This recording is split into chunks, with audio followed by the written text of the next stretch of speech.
being recorded, so you can collect it, maybe send to your colleagues and friends that may want to hear this kind of content. Here's what we're going to do. For the next 30 minutes, I'm going to cover things that I've learned in the sponsorship game. And I'm just going to shovel as much stuff as I can at you. On your toolbar, you have a little, I don't know what you call these things. It's like a little cartoon balloon. If you have questions, put them in there. My sense is I've got about 30 slides. We're going to ram through this information very fast. I am doubtful that I'll be able to answer the questions live, but I'd be happy to do so by email for you. Here's where we're coming from. My team and I, we sell sponsorships, exhibits, and ads and memberships for lots of organizations. And by doing that, we're going to make about 250,000 contacts this year. And those are the experiences that I'm then going to make available to you today. The things that we've learned by helping associations grow and develop their own sponsorship programs. So this is in the field type of stuff that we're going to talk about today. First, here's what we're going to cover. I'll talk a little bit about sponsorships and what's going on in the industry and the association space in particular. I'll talk about the step-by-step process that I found is great to develop excellent inventory, and then how to evaluate some of those steps and the data and the information to not only upgrade sponsorships, but also look at the possibilities around annual partnerships that I know many of you are interested in. I'll talk about some of the inventory that I like, some things that aren't thrilling me so much, and then I'll just give you a couple of quick slides about how to launch and sell your program. So what does the association field look like? Well, here's the game. It's a $600 million business. In fact, if you look at IEG and their sponsorship information, some of the studies that they have, in the association space, they think it's about a $635 million opportunity in 2018. The takeaway from this slide is twofold. One, 90% of your sponsors are looking to activate and promote their relationship with you through social media. Embracing these platforms is going to be very important moving forward. Have some ideas for that in that area for you in a few moments. And also, only about 6% of most associations' revenue is coming from their sponsorship program. So some of us are somewhat limited either by geography or by industry type about the growth opportunities in our space, but certainly I see sponsorships being one of those. Here's the challenge for you. Are you doing this for money, or are you doing it to be an excellent association? My view is this. If you can identify what your association goals are that you want to accomplish, how the membership experience will be enhanced through the sponsorship program, and helping the sponsor achieve some of its business objectives, you are going to have an excellent program. And by having an excellent sponsorship program, my sense is you're more likely to be a fantastic association. So if we can find the nexus of these three circles and find goals being accomplished, member experience and value being increased, and the sponsor reaching some of their business objective goals, and that's what we strive to do with our sponsorship program, you're not only going to have a great program, my sense is you're going to grow revenue as well. So my question to you as we get started is, are you ready and are you prepared as an association to improve the sponsorship program? Because here's the point that I want to make. You can take an inventory idea or two that we come up with during this session today, and you can put it in your prospectus, and you're going to make a few more bucks. But to really establish the excellent program that I think so many of your associations are capable of, and I know some of you on the phone, these are the steps that I want you to try to follow and look into. And whether you hire somebody to do it for you, or you've got your own team to kind of walk through some of these steps, if you do these things, I almost guarantee you're going to identify new sponsorship opportunities and new growth in your association. The first thing I want you to do is I want you to interview these sponsors. Oh my goodness, we learn so much when we ask them what they might like from us. And I'll outline those questions for you. Then we've got to have some conversations between staff to make sure that we can implement these things. Okay, the other thing that we're then going to do is look at some of our internal numbers. What are people buying? How much? Which companies are buying the most, and what are they most interested in? This data is going to reveal some incredible things for us. Then we're going to look at other associations, possibly, and in some cases some for-profit competitors, to see what our sponsors and companies that we work with might be buying from them. And the final result of that is we have new ideas for inventory that I think will sell in your association. First step, let's talk to our sponsors. In the last 9 years since we launched this company, this slide, gang, slide number 8 could be the most important part of this presentation, because if you can ask them with some objectivity some of these questions, you are going to learn what they want. And you're going to identify new things for them to buy from you. I'll give you an example. I ask these questions when we interview sponsors, and we do it all the time.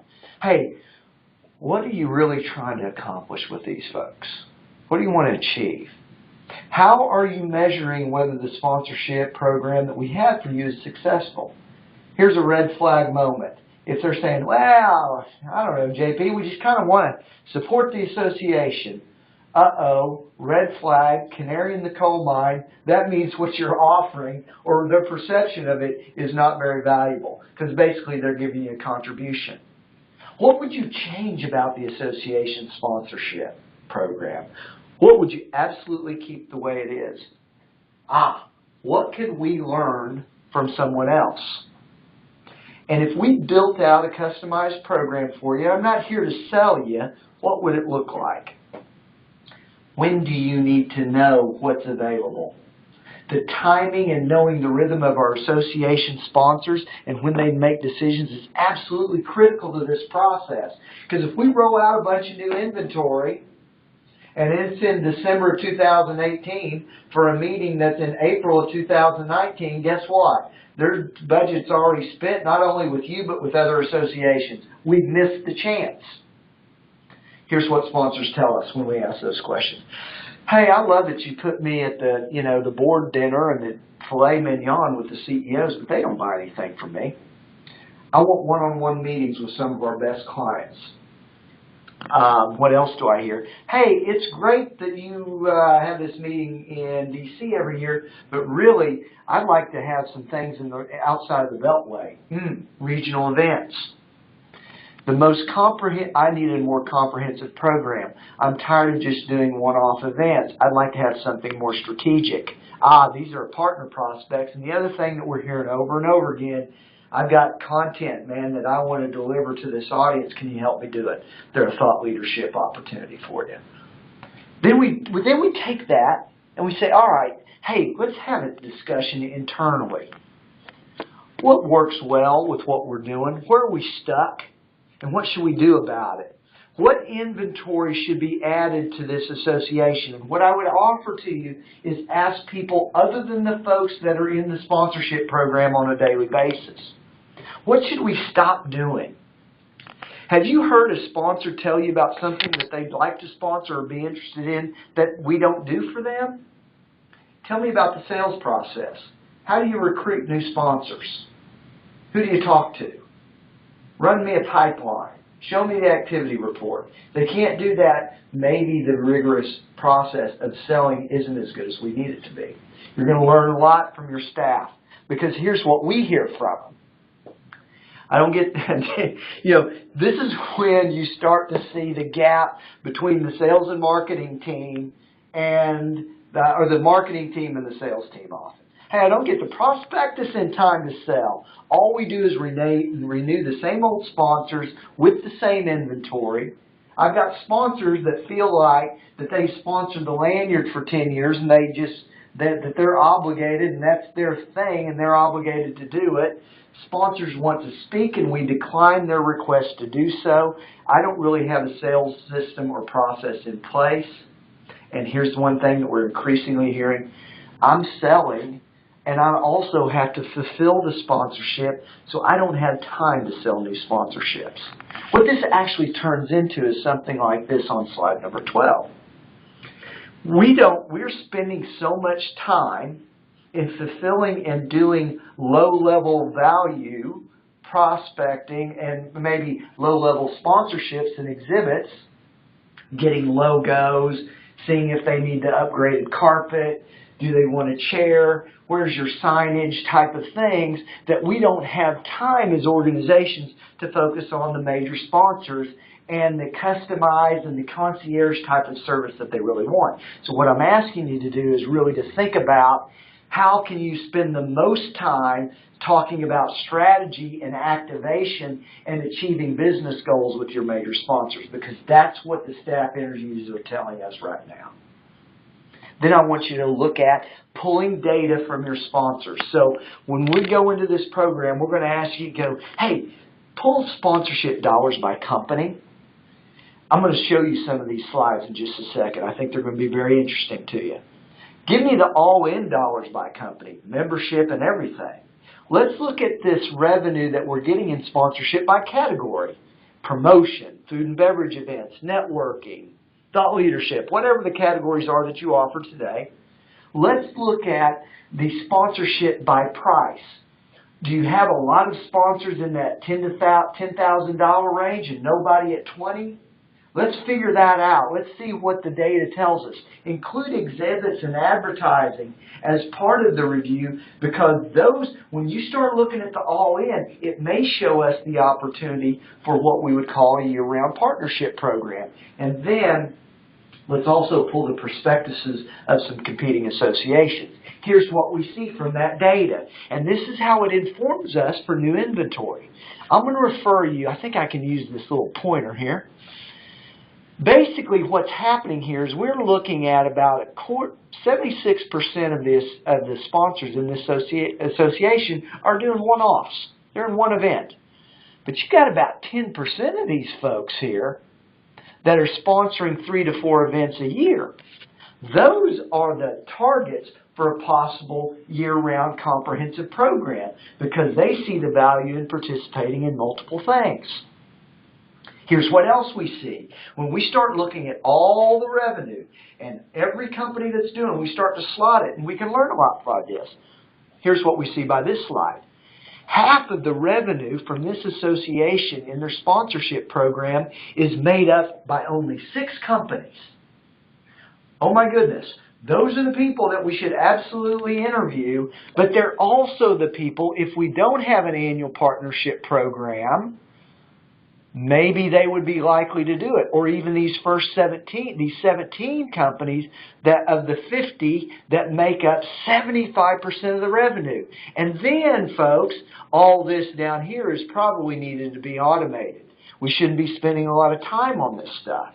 This is what the data starts to tell us. And then you start to break it down by types of sponsorships that they do. When you see a slide like this, what this basically says is revenue is flat. And I can tell you in this situation, this is a very good organization that, frankly, has changed very little in the last 5 to 10 years. Lanyard, coffee break, tote bag, exhibits. Over and over and over again, same people, same inventory, same amount of money. Basically, what's affecting this number is location. Where's the event? That'll get more people to show up and more sponsors. So stale inventory equals flat revenue. Then I also want to look at this pricing comparison. So along the top here are the different associations. I've redacted that so you don't know who they are. But in this case, you look to see, now, as much as we can, compare apples to apples of, hey, this is the highest valued sponsorship in these organizations. Now, audience could be different. Demographics might not be the same. However, you start to get a sense, and you start to see some trends here where some associations have lower price and lower value programs than, say, some who have a higher pricing structure overall. Does this say to you, oh my gosh, we've got to raise everything by 10%? Not necessarily, but at least you start to get a sense of what's going on in the industry and what your current sponsors are being asked to pay at other associations. All of this is starting to add up to your opportunities that you may have with new inventory. I'm going to throw you one more slide. This is one where you start to see the total spending across the entire year in an association. So on the right-hand column, we totaled up everything they're spending in non-dues revenue. And what kind of member type. Okay, so you've got the associates or suppliers or whatever you call them, right, in your own association. And oh my goodness, what did we see here? Some core members were actually sponsoring. In this case, the association didn't even recognize it. That of their top 10 sponsors, some of them were the core members. What we're starting to see in many associations is that the regular, let's call them the regular member of the association, are actually starting to navigate towards some sponsorship programs. Why? Because they're selling to each other and they're doing business with each other. And often they want to enhance their brand and show that they are a major player in the industry. Do not forget, when you launch your sales program, to sell to core members or provide them the opportunity. What's the worst thing that can happen? They can say no. But you provided them certainly the opportunity to do so. All right. We've interviewed staff, sponsors. We've collected that. We've looked at the data. What are people buying? What categories are they interested in? How much? Who is responsible for the most sponsorship revenue? We're starting to get a real sense of what's going on out there. I can guarantee you these are going to start to show you opportunities for new inventory that will keep your program fresh and compelling for your existing sponsors and attract new ones. Here are some of the most interesting, the things that I like right now that we're selling. Slide number 21 for you. Hey, Wi-Fi sponsorships. Not a huge fan because they're inconsistent. You know, you go to one hotel and it costs you $250,000 to have Wi-Fi, another place it costs $5,000. I don't get it. It's just the way the hotels do it, right? But here's what I do like. Splash page, and the sponsor's name is the Wi-Fi password, not, you know, NAM 2018 annual conference or whatever the password is. It's actually the name of the sponsor. Like that. Here's another thing we're starting to see. Private luncheons and dinners with the CEO or maybe the chairman organized by the association. People are starting to pay a premium for that. We also know that in some cases, hey, folks are starting to get to the place where either hosting or introducing the keynote and having some main stage presence is getting a premium. Now, I also realize that some of you aren't able to do that or you've got some restrictions on it. My point being, if you don't have that opportunity, that we're starting to see some associations sell bonus content and maybe little seminars before, during, or after the programming, and those are getting premium pricing. So, for example, an 8 o'clock session on, you know, digital advertising may be appropriate before the actual association programming begins. Here's the other thing that we're starting to see. Oh my goodness. Social media activation. Actually, people selling social media and sponsored posts within the association, social media postings, that people will buy it, just like advertising. I think you should be very specific about the type of content that you're reposting there. But man, it's something that's really starting to fly off. And remember, 90% of all the sponsors are saying they're going to be using social media to activate that sponsorship and to get more attention to it. You should be doing the same. Podcasting and live streaming sponsorships. Please include them for 2019 if you have the opportunity and you have those platforms. If you don't have the platforms, I certainly would think about it. Here's another thing that I'm a real big fan of. whether it's a Flickr page or something. The pictures on the right were from a Flickr page where sponsors could actually go on to the website, click on the Flickr page, and see all the examples of how the sponsorships are being presented and promoted at the association. Too many times in the prospectus or what we make available, they can't really see in their mind. They've got to imagine what it might look like. And demonstrating and showing video and pictures of the activation of the sponsorship is so critical. Custom sponsorships. Almost every single one of your prospectuses has hey, we'll do whatever sponsorship we can think of together. I appreciate the flexibility, believe me. But what I'm seeing is give them an example of a custom sponsorship so they can see what you're thinking about. I know that you're flexible more than ever before about crafting something, especially if someone's willing to pay, but you need to show them some examples of custom sponsorships so they understand what's possible. Some other inventory ideas. Here's what I know. Exclusivity is one of the most valuable things of a sponsorship, regardless of price. I would rather have one sponsor instead of 3 watering down the impact. Think about that. Co-promote all of your sponsorships with social, or enhance the sponsorship by providing social, Twitter, Facebook Live type of promotion of their sponsorship. You can charge a premium for that. We're seeing data right now that says that they're spending as much time and money on promoting their sponsorship and telling people about them being involved in your program as they spend on the actual sponsorship themselves. The other thing that I've recognized is very few association sponsors are actually measuring the return on investment.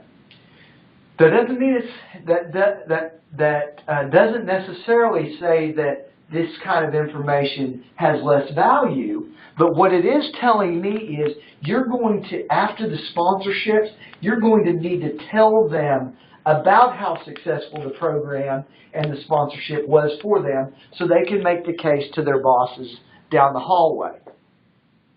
I like, when you start setting up your prospectus, a variance of different pricing.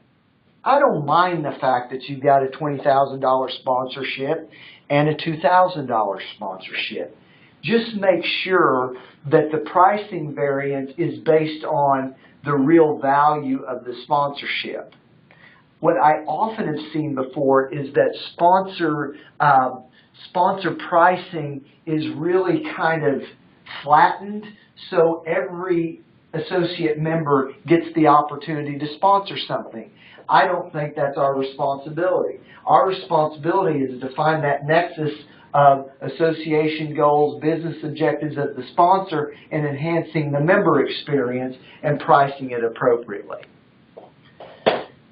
I know a lot of you are talking and thinking about bundling of your sponsorships. This is the example of a real life sponsorship because I saw it in a prospectus that we were working on. This is a gold sponsorship for $25,000. These are all the things that it included.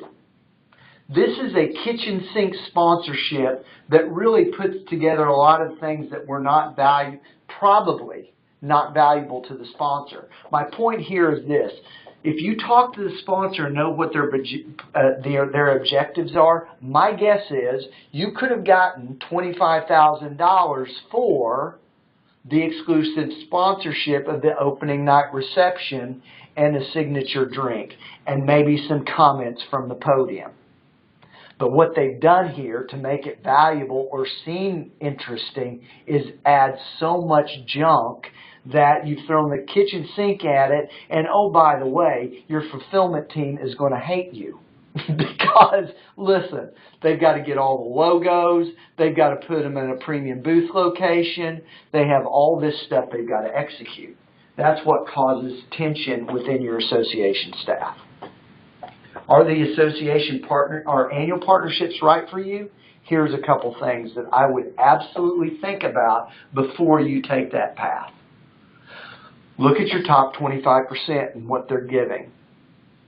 Can you put together a partner program that lasts all year long to make it happen? What's the reputation of that sponsor?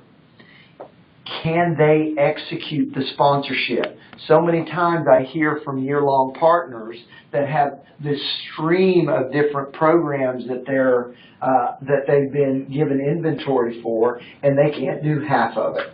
Like write the article for the magazine, as an example. My counsel to you is, before you go down an annual partnership route, make sure you have the right types of companies that could do it. And here's the thing. To start this off, your annual partners likely are coming from your existing sponsorships to start with. But if you upgrade them into an annual partnership program, they're probably taking some pretty good general sponsorship inventory. If you move them up, you will create space possibly for their competitors or other companies to occupy some existing high-value sponsorships, and you increase your revenue that way.